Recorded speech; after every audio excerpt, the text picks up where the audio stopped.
বিসমিল্লাহির রহমানির রহিম।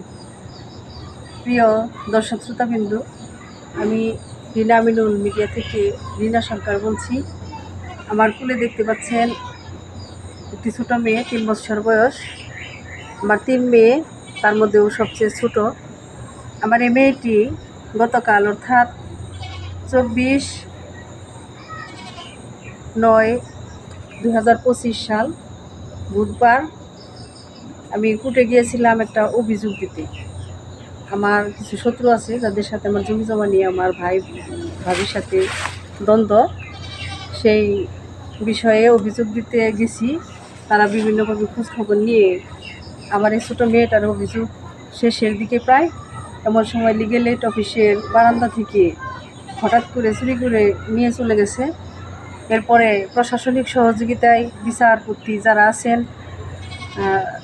কোর্টের আইনজীবী, প্রশাসনিক পুলিশ প্রশাসন এবং যাদবপুর থানা, সর্ব জায়গায় সবাই মিলে সহযোগিতা করে আমার বাচ্চাটাকে কোনো একজন ব্যক্তির কাছ থেকে উদ্ধার করে থানার মাধ্যমে আমি সেখানে লিখিত ঠিকানা ডকুমেন্ট দিয়ে আমার বাচ্চাটাকে নিয়ে আসি। তো আমার শত্রুরা এখনও জাগ্রত অবস্থায় আছে। আমার ফ্যামিলির, আমার স্বামীকেও আমার ভাই এক সময় একেবারে জবাই করতে চাইছিল, আমিনুল সরকার। আমার আরও 2টা মেয়ে আছে, আলো সরকার আমার মেজো মেয়ে, ও গান করে, আলেমা ইসলাম আলো। ওরেও অনেক মারধর করে, অত্যাচার করে, এবং বড় মেয়েটার প্রতিও মোটামুটি ভালোই অত্যাচার করে। এইভাবে আমার পুরো ফ্যামিলিটাকে, আমার পুরো পরিবারটাকে তারা অনেকটা জিম্মি করে রেখেছে। তাদের জন্য আমরা শান্তি সুষ্ঠুভাবে রাত্রে ঘুমাইতে পারি না, কোথাও কোনো একটা প্রোগ্রামে যাইতে পারি না, অনেক কষ্টে আছি, অনেক বিপদে আছি। আমরা গানের শিল্পী, একটা প্রোগ্রাম করতে গেলে সেখানে গিয়ে আমাদেরকে জবাই করবে বলে হুমকি দেয়, যাতে কিছু না করতে পারি। এইভাবে অভাব অনটনের মধ্যে অনেক কষ্ট করে দিন যাপন করতেছি। আপনাদের সবার কাছে আমার আবেদন, বিশেষ করে যারা প্রশাসনে আছেন, প্রশাসনিক পর্যায়ে যারা আছেন, পুলিশ প্রশাসন বা আইনগত বিষয়ে যারা পারদর্শী, তাদের কাছে আমার আবেদন, আপনারা আইনগত সহযোগিতা দিয়ে আমি আমার স্বামী, সন্তান, আমার পরিবার নিয়ে যেন শান্তি সুষ্ঠুভাবে বসবাস করতে পারি। আর এর আগে একটি জারি গান ছাড়া হয়েছে আমাদের চ্যানেলে, রিনা আমিনুল মিডিয়া চ্যানেলে, আমিনুল ইসলাম ফেসবুকে পেজে। সেখানে আমাদের বিবরণ কিছুটা জানতে পারবেন, আর পরবর্তীতে আরও জানানোর চেষ্টা করব।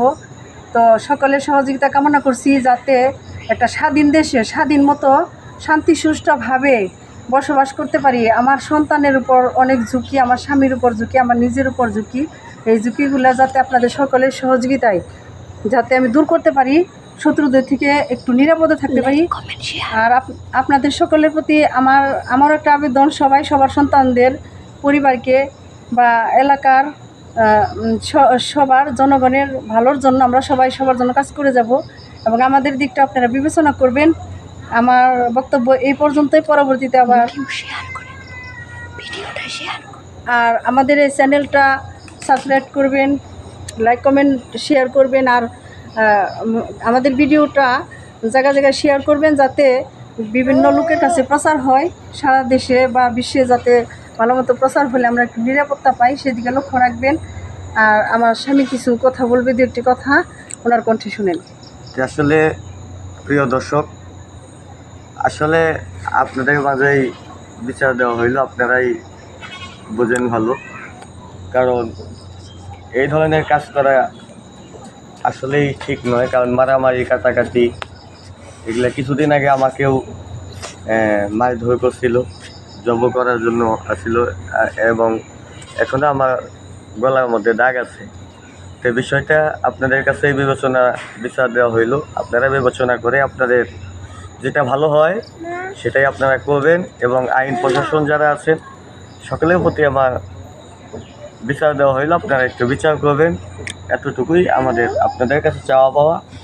সকলকেই ধন্যবাদ।